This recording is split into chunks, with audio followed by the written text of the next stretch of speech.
A ver, buenas tardes. Vamos a dar comienzo a la segunda de las sesiones de esta intensa jornada, a la que espero que podamos sobrevivir allá por las 9, 9:30 cuando acabe. Hoy vamos a tener ahora la intervención de una persona que nos va a hablar de envejecimiento activo. Maite Pozo es una especialista en estos temas y nos ha hecho además el favor de venir desde EquoMadrid para estar con nosotros aquí esta tarde. Así que, sin más, le doy la palabra y espero que tengamos luego un coloquio interesante. Vale, bueno, lo primero, agradecer a EcoAsturias que haya contado conmigo. Es un gustito venir a Asturias, a Gijón. Y bueno, como esto es denso y hay mucha información, menos mal que he traído una presentación, porque por culpa de Nacho, que he bebido mucha sidra en la comida, así no me pierdo, sigo la presentación y no me pierdo. Me gusta mucho hablar después de la mesa anterior, porque esto es complementario a lo que hemos escuchado antes. El envejecimiento activo justamente es una política complementaria a lo que hemos escuchado en la mesa anterior al hablar de dependencia. Precisamente lo que busca es mantener al mayor número de personas por encima del umbral de la dependencia. Unos breves datos demográficos, breves porque, como decía antes Marcelino, creo que se llamaba, al final nos mareamos con datos. El envejecimiento demográfico supone una verdadera revolución en el siglo XXI. Vivimos a nivel mundial, no en España, 30 años más de los que vivieron nuestros abuelos, que no es una tontería, 30 años. Entre 1950 y 2050, es decir, en 10 años, la población mundial se habrá multiplicado por 3,7. Esa misma población mundial de personas mayores de 60 años se habrá multiplicado por 10 y las personas mayores de 80 años se habrá multiplicado por 27. ¿Qué quiere decir esto? Que no solo estamos viviendo un crecimiento demográfico importante, sino que se está llevando a cabo muy rápidamente.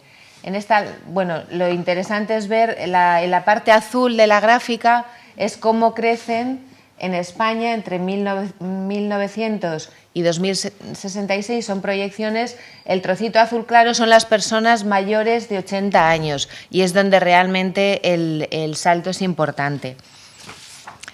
Lo hemos visto antes. Bueno, ¿te importa pasar la otra y luego volvemos a esta, Cris? Que era, creo... No, la siguiente. ¿Otra? Bueno, estos son datos cuantitativos muy generales. En España estamos en 46,5 millones de personas. El 79,2% vivimos en el ámbito urbano. Según el INE, de 10.000 para arriba es ya ámbito urbano. Lo que pasa es que luego hay distintos escalones. En municipios intermedios, que son entre 2.000 y 10.000 personas, vive el 14,8%. Y en el ámbito rural vive el 5,9% de las personas. ¿Por qué pongo esto? Porque es interesante ver que el envejecimiento es diferente en el entorno rural que en el urbano. Las personas mayores de 65 años en el total de la población suponen un 18,6%, en el ámbito urbano un 17,7%, en municipios intermedios un 19,3% y en el ámbito rural un 28,2%. Entonces, como veis, la diferencia es importante. Esto supone que estamos viviendo un proceso de despoblamiento del entorno rural importante. En 10 años, en algo más de 10 años, hemos pasado a tener 358 municipios más con menos de 100 habitantes. Es decir, el despoblamiento que estamos sufriendo es importante y además son municipios tremendamente envejecidos. Cuanta menos población, más alto el porcentaje de personas mayores de 65 años. Este cambio demográfico no se reduce solo a una cuestión estadística, que es lo que hemos visto, sino que supone una verdadera reconfiguración de cómo nos organizamos socialmente, ¿no?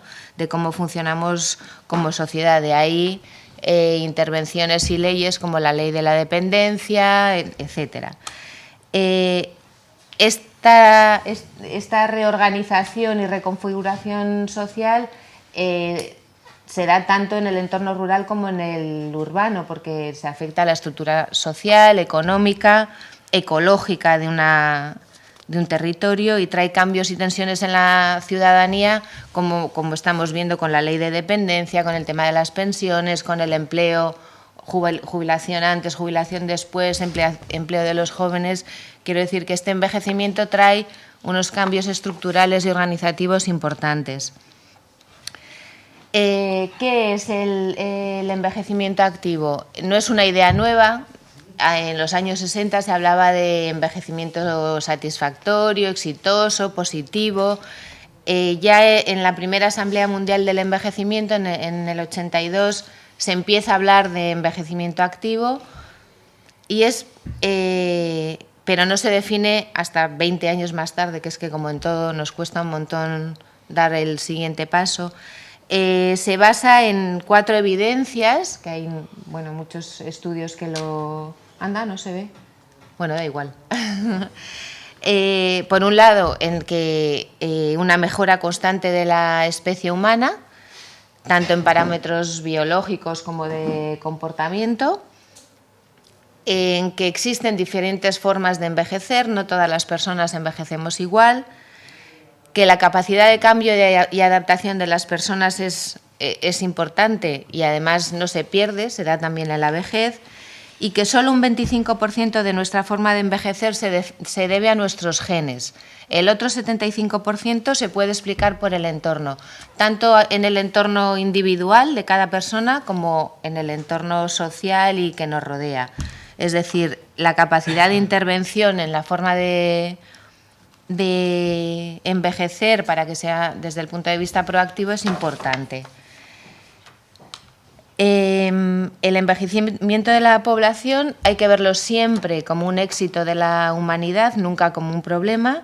Es un éxito porque es un envejecimiento de la población y por incremento de la edad, no porque sigan naciendo muchos niños. Es un reto, por lo tanto, conseguir que todos esos años que hemos ganado sean años con una calidad de vida y una dignidad que no decaigan por el hecho de cumplir años. ¿Cómo? Pues ahí es donde el envejecimiento activo entra, de alguna manera, a intentar cambiar esa forma y esa manera de mirar hacia una etapa vital que es la vejez. El envejecimiento activo en general favorece oportunidades de desarrollo para una vida activa, saludable, participativa y segura a medida que envejecemos, y no significa llenar nuestro día y nuestro tiempo de muchas actividades. Significa seguir formando parte activa de la sociedad en la que vivimos, de la comunidad de la que formamos parte. No por hacernos mayores tenemos que dejar ni de ser activos ni de formar parte activa. Esto es un poquito lo que os contaba antes, es una gráfica que se utiliza en la OMS. La línea azul es a medida de nuestra capacidad funcional, va disminuyendo con los años y con intervenciones y políticas de envejecimiento activo conseguimos mantener a más número de personas por encima del umbral de la dependencia. Por eso os decía que esto es complementario a lo que estábamos viviendo. La compañera que estaba en la mesa decía que en la ley de dependencia falta el fomento de la autonomía personal. Es decir, esto sería esa parte que hace que un mayor número de personas se mantengan por encima del umbral de la dependencia. ¿Cómo promovemos el envejecimiento activo? Desde dos perspectivas, la social o poblacional y la individual. Por un lado, en la parte social son las instituciones las que deben impulsar políticas de envejecimiento activo que lo favorezcan y que lleguen a todo el mundo. Es decir, la equidad no se puede perder de vista en esta etapa y a menudo se pierde. La diferencia de las... ¿Por qué me gusta a mí incidir en el tema de la equidad? Pues porque exactamente igual que pasa en otras etapas vitales, la diferencia en la expectativa y calidad de vida de las personas varía muchísimo según dónde vivan y a qué tipo de políticas tengan acceso y de recursos, etcétera.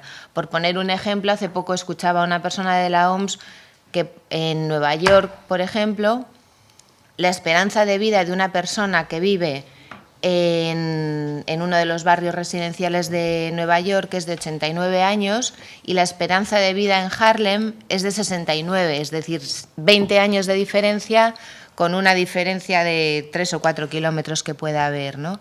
Entonces, no se puede perder de vista el tema de la equidad a la hora de hacer intervenciones en esa etapa. Bueno, ahora veremos que el envejecimiento activo no se limita a esa etapa, sino que tiene una perspectiva de ciclo vital.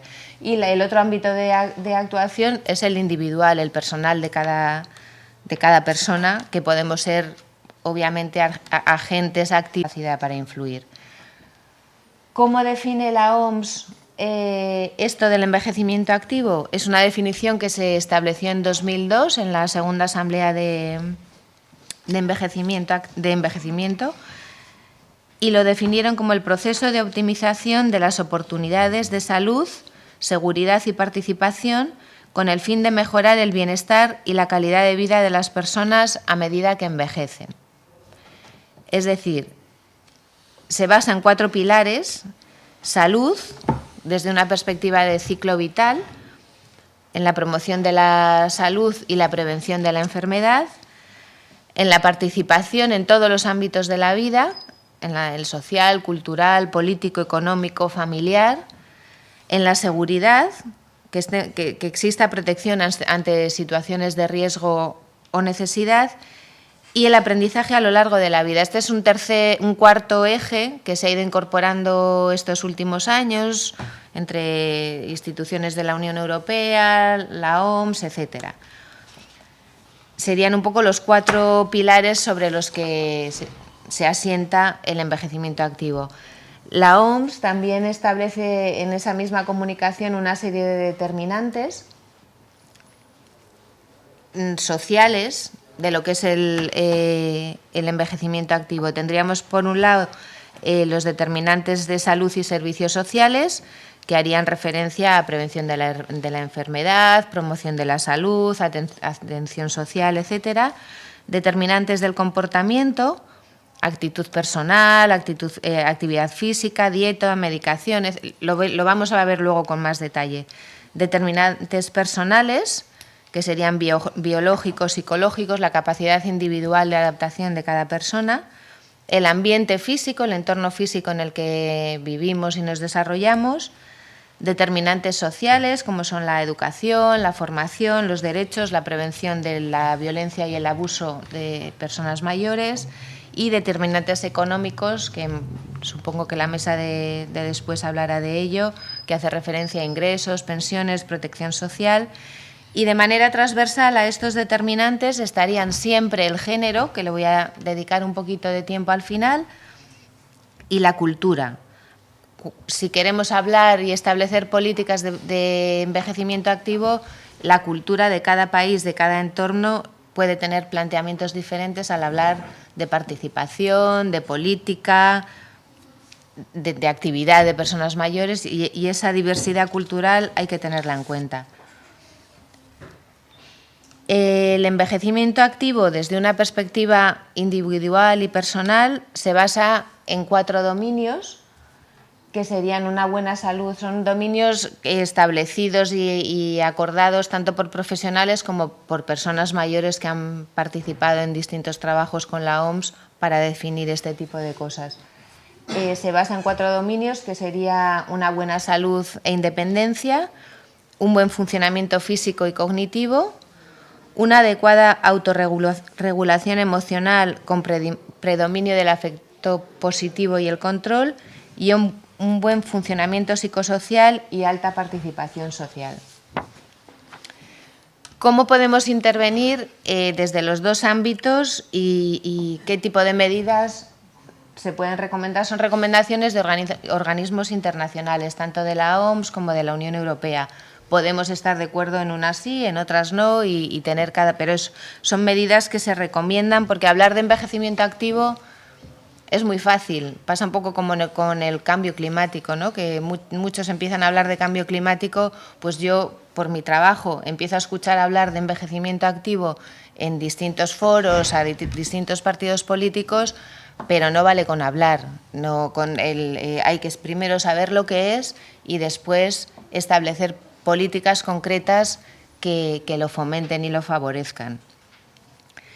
En cuanto a este tipo de recomendaciones en el ámbito político de instituciones públicas, aunque es verdad que muchas cosas de las que vais a ver se están llevando a cabo en algunas administraciones públicas, en pocas todavía, y hay veces que organizaciones sociales, organizaciones de mayores, empiezan a desarrollar este tipo de actividades o de propuestas o de medidas por su cuenta.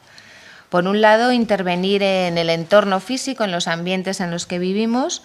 Es importante tener en cuenta, a la hora de intervenir en estos entornos, en tener en cuenta tanto el entorno urbano como el rural.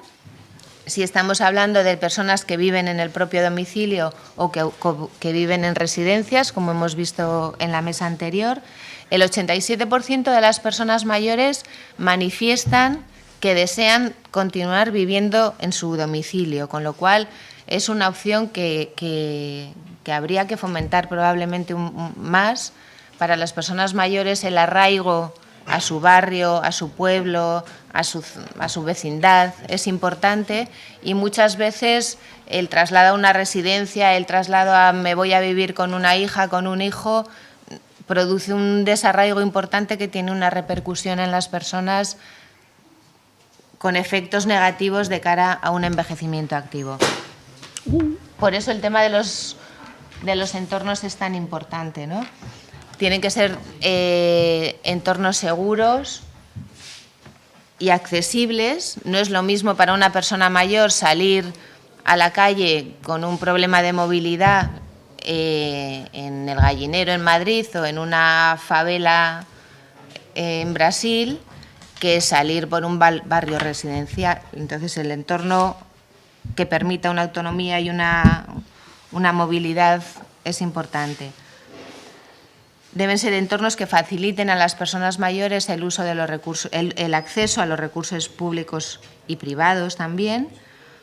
Dar significado al entorno de residencia, sea urbano o rural, por lo que os decía antes, porque el entorno facilita o dificulta las relaciones sociales, por ejemplo, que es otro elemento, como veremos luego, fundamental para un envejecimiento activo. Hay entornos que facilitan la convivencia entre distintas generaciones, que es otro tema fundamental, y entornos que la dificultan. En cuanto a aspectos económicos, algunas recomendaciones irían en la línea de un sistema de pensiones que no solo sea sostenible, sino que sea justo y compatible con un trabajo remunerado. La jubilación voluntaria y flexible.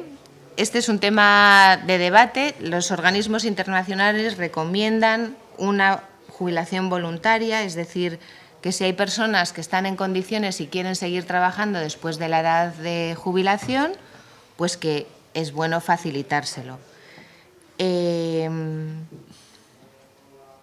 Esto también requiere una serie de intervenciones en el entorno de trabajo, porque muchas veces la edad te deja fuera en algunos aspectos en tu entorno laboral.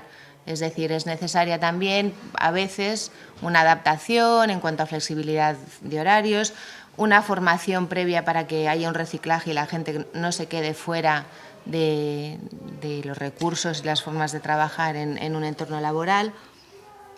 Yo personalmente creo que si realmente cultiváramos otra serie de facetas, olvidándonos un poquito del tema económico, quizá no sería tan importante querer seguir trabajando.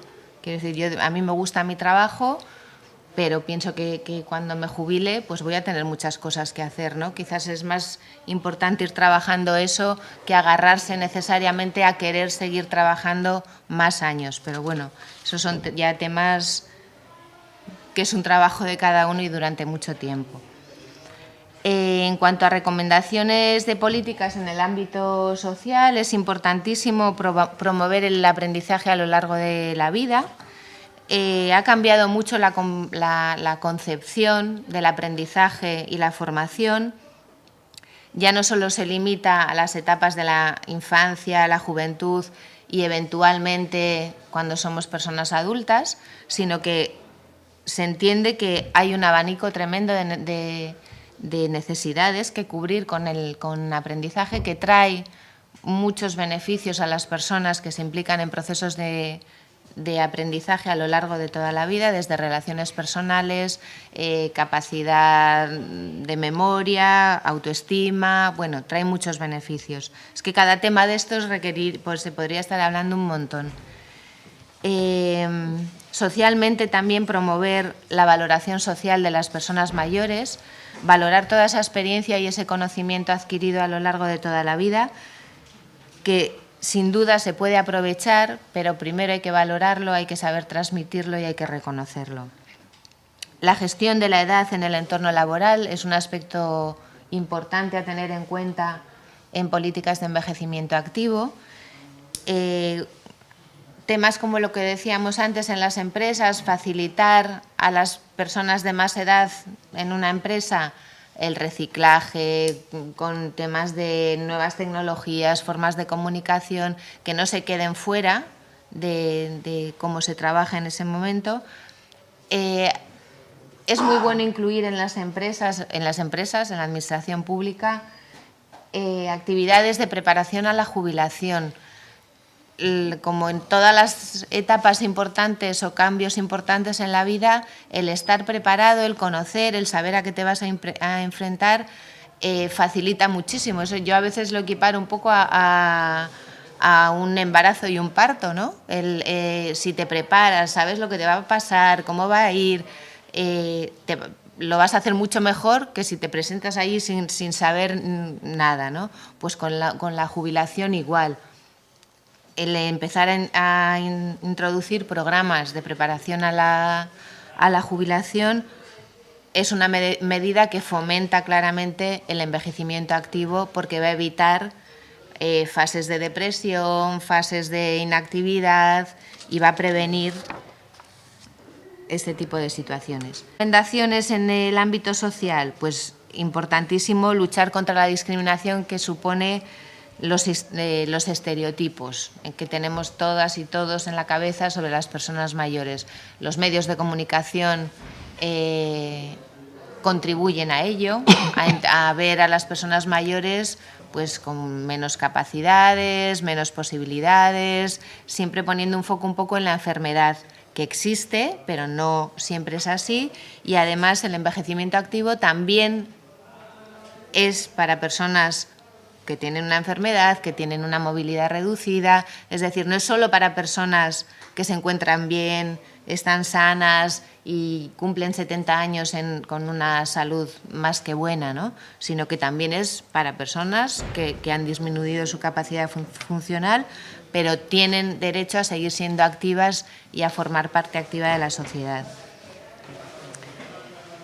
El tema de los estereotipos es importante empezar a trabajarlo y empezar a introducir medidas, especialmente desde los medios de comunicación, que hacen mucho daño en ese sentido,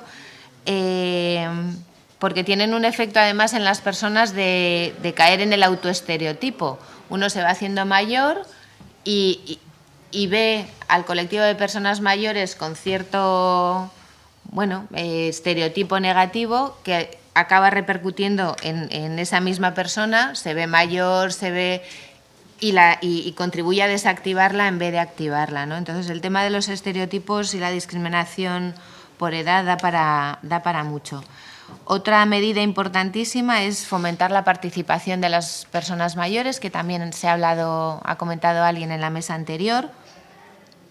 Articular espacios, foros de debate, de participación social, política también, que están poco representados políticamente, muy poco, cultural, es decir, que tengan se les ponga fácil la participación en distintos ámbitos, articular órganos de participación, tanto social como política e institucional de las personas mayores. El tema de las relaciones intergeneracionales es otra medida importantísima para todo lo que sea querer promover el envejecimiento activo, fomentar este tipo de programas, crear espacios donde contacten, se conozcan, experimenten, se acerquen distintas generaciones. Faltan este tipo de espacios, especialmente en las grandes ciudades. Puede que en los pueblos sea más fácil, pero en las grandes ciudades es un problema. La juventud tiene escaso conocimiento de las personas mayores y de lo que supone esa etapa vital, pero también las personas mayores de la juventud. Entonces, todo lo que sea acercarles contribuye a fomentar autoestima, a ampliar la mente para entender a personas que están en otras etapas y en otras edades, contribuye a derribar esos estereotipos de los que hablábamos antes. En cuanto a servicios sociales y de salud, toda la política de envejecimiento activo tiene que tener una perspectiva de ciclo de vida que permita que ofrezca recursos para la prevención de la enfermedad y mejorar en el diagnóstico. Hay que promocionar la salud, pero es fundamental intervenir antes y dedicar recursos a la prevención, al diagnóstico, etcétera. Políticas para el seguimiento del uso correcto de la medicación. Yo también me apunto a lo de pastillas no, gracias. El problema de la hipermedicación en personas mayores es un auténtico problema.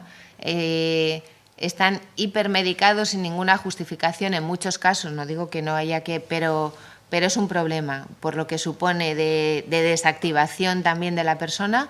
Mucha de esa medicación que se les da desactiva a la persona, entonces va en contra también. Cuando hace falta, pero hace falta también unas políticas que incidan en el uso correcto y en rebajar esa hipermedicación.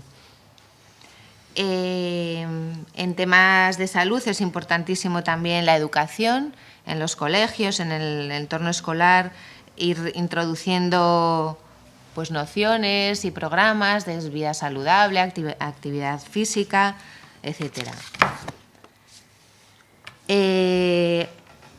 Más sobre servicios sociales y salud. Facilitar acompañamiento a las personas mayores cuando lo necesitan en su domicilio y cuidados de larga duración. Esto se monta un poquito con la mesa que hemos visto anteriormente. El tema del maltrato en personas mayores es un gran problema que se trata poco, se habla poco, pero si preguntamos a las personas qué entienden por maltrato familiar, el 81% lo relaciona con maltrato infantil, el 80% lo relaciona con maltrato machista, con violencia machista, y solamente el 9% lo relaciona con maltrato a personas mayores. Y el maltrato se da en el entorno familiar y se da en el entorno residencial o institucional. Entonces, imposible hacer programas y medidas de envejecimiento activo sin abordar situaciones de maltrato a personas mayores. Y en temas de investigación, también de servicios sociales, potenciar, por supuesto, la investigación en todo el proceso de envejecimiento activo, evaluar, tener indicadores de acciones y programas que se ponen en marcha, ser capaces de evaluar, ver si funcionan, si no funcionan, reorientar políticas que se han implementado, porque bueno, no nacemos sabiendo, ¿no? Las políticas tampoco. En cuanto a recomendaciones individuales, buscan un poco reforzar lo que habíamos dicho antes, de buena salud e independencia, buen funcionamiento físico y cognitivo, una adecuada regulación emocional con predominio de afecto positivo y un buen funcionamiento psicosocial y alta participación social. Es decir, cada persona, cada uno de nosotros y nosotras tenemos que asumir la parte de responsabilidad que tenemos en nuestra forma de envejecer. Desde la parte política que hemos visto antes, se nos pueden ofrecer y se nos deben ofrecer medidas, programas, recursos, pero luego está el que cada uno y cada una de nosotras utilicemos esos recursos y decidamos envejecer de una manera o de otra.